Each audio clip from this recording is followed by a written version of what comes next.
Today I'm going to summarize a book called The Automatic Millionaire, written by David Bach. David strongly believes that you can become a millionaire, regardless of how much money you are making right now. David says you also don't need to earn a lot of extra income in order to become rich. In fact, as low as $5 a day is enough. Most people believe that the secret to getting rich is all about finding new ways to increase income. Well, it simply isn't true. Ask anyone who got a raise last year if their savings have increased. In almost every case, the answer will be no. Simply look at your own life. Today, you're probably earning more than you were 10 years ago. But are you richer now? Do you have more wealth now? Do you save more now? The answer is most likely no. Why is that? Well, because the more we make, the more we spend. How much you earn has almost no impact on whether you build wealth or not.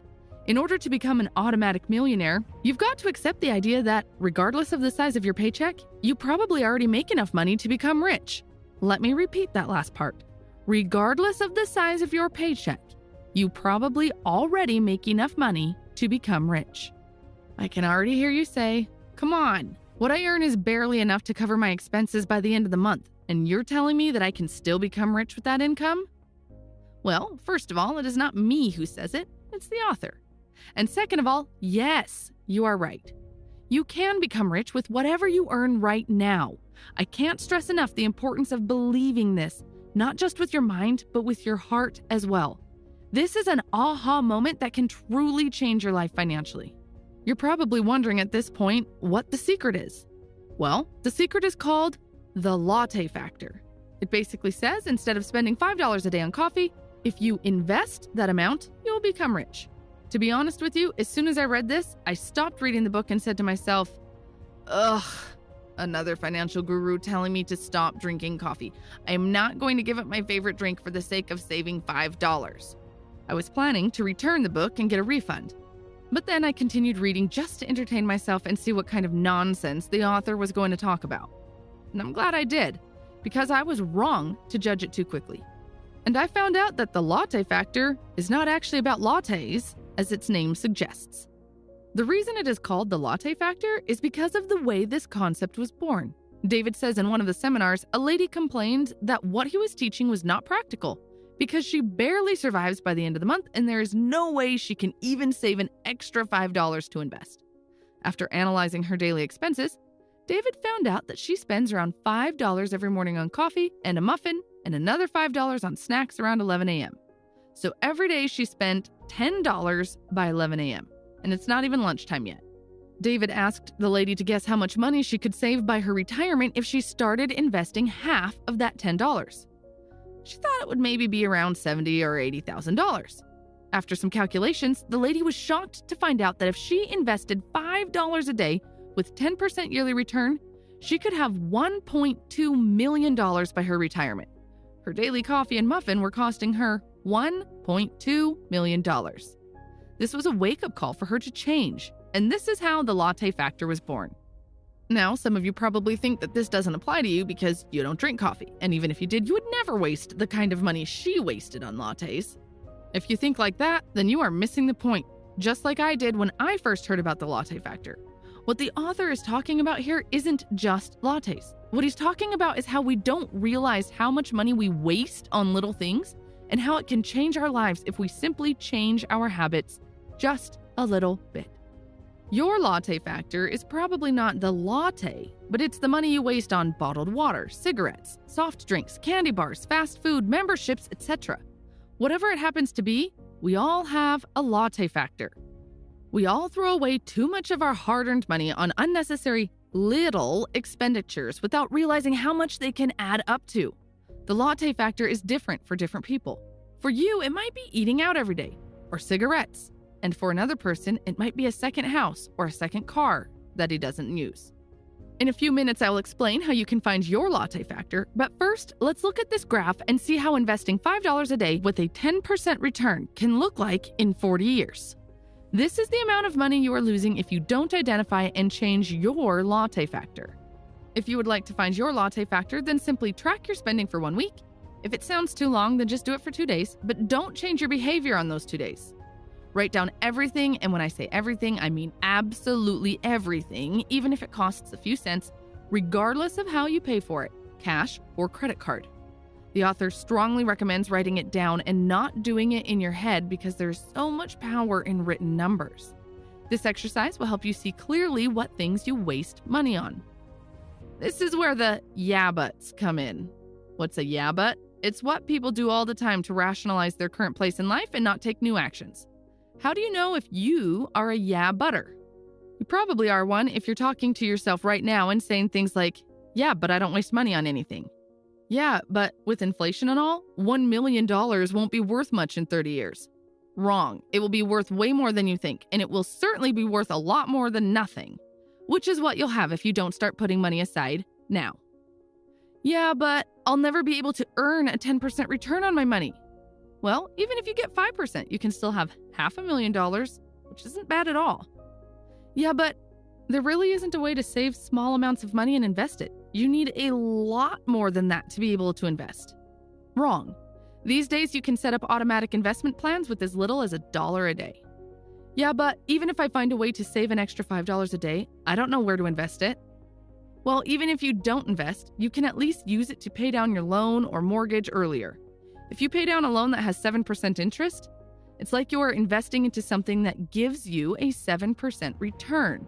Or you can use that money to create some side business. For me personally, this is one of the best ways to invest because the return on investment is quite high. The author's recommendation is to invest it toward your retirement plan. There is so much advice in the book on how to do this, but it's mainly for U.S. citizens. If you are interested in investing in retirement plans, then do some research to find out what retirement plans are offered in the country you live in. Before we move on to the next part of the video, I would like to show you one more graph. This is a graph that I wish someone showed me when I was 15 years old. If you are young, this graph might be life-changing for you. In the graph, you see 3 people, Billy, Susan, and Kim. All 3 invest $3,000 per year, which is roughly $8.3 per day. And all 3 get a 10% annual return on their investments. Billy starts investing at the age of 15 and only invests for 5 years until the age of 19. Then he simply stops investing and lets his money grow without adding anything extra. Susan starts investing at the age of 19 and invests for 8 years until the age of 26. Finally, Kim starts investing at the age of 27 and keeps investing until the age of 65. She invests $3,000 every year as Billy and Susan do, but she does it for 39 years. Here comes the big question. Who has more money by the age of 65? Well, if you think Kim has the most amount of money because she invested the longest period and the biggest amount, then you're wrong. She actually has the least among the 3. Here are the numbers for the age of 65. Kim has roughly $1.3 million. She invested $117,000 in total. The investment period is 39 years. Susan has $1.5 million. She invested $24,000 in total within 8 years. Finally, Billy has $1.6 million. He invested only $15,000. The investment period is 5 years. As you can see, Billy has the least amount of time and money invested, but despite that, he ended up with the biggest amount of money. Why? Simply because he started earlier. This is the power of time in investing. To summarize what we talked about so far, in the first part, we talked about finding your latte factor.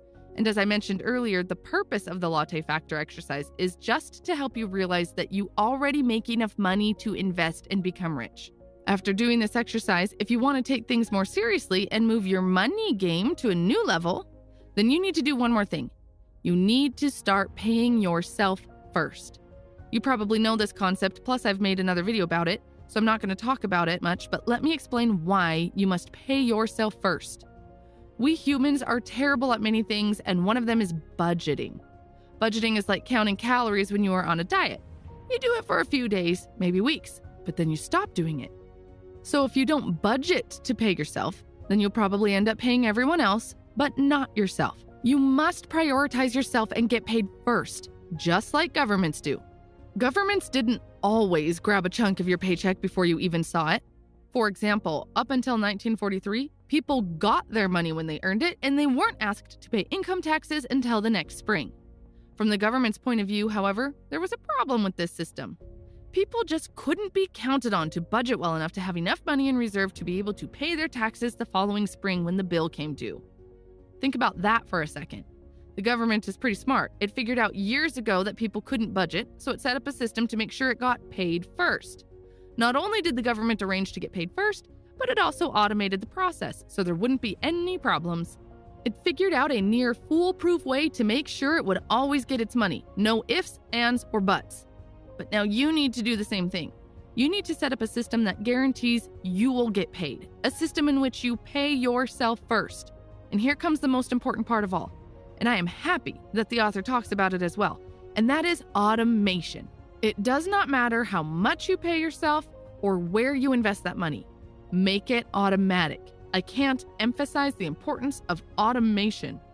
If you only take 2 things from this video, then the first should be paying yourself first, and the second, making it automatic. You are not disciplined enough to do it every month. Just accept it as fact. The author says in 9 years, he has seen many people who have tried to do it manually, relying on discipline, but all have failed, except one person. Finally, in the end, I would like to say a few words about the book itself. There's quite a lot of practical advice, but some of them are only applicable to US citizens. I quite liked the latte factor exercise, chapters about paying yourself first, and automation. There is one thing that I just don't like, not just in this book, but in many personal finance books. And that is focusing too much on retirement and talking about how great life will be when you finally retire with $1 million at the age of 65.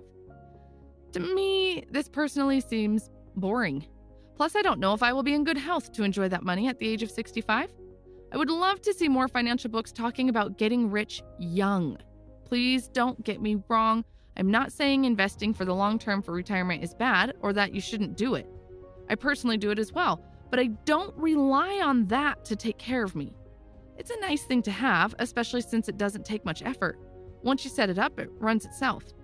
I am personally mostly focused on getting rich young through creating businesses. But I understand that the majority of people watching this video don't want to do that. And that's absolutely fine. If you'd like to learn more about how to increase your financial IQ, then check out the video you see on the right side of your screen. And if you would like to learn the 17 things the rich do differently, then check out the video you see on the left side of the screen. Thanks for watching.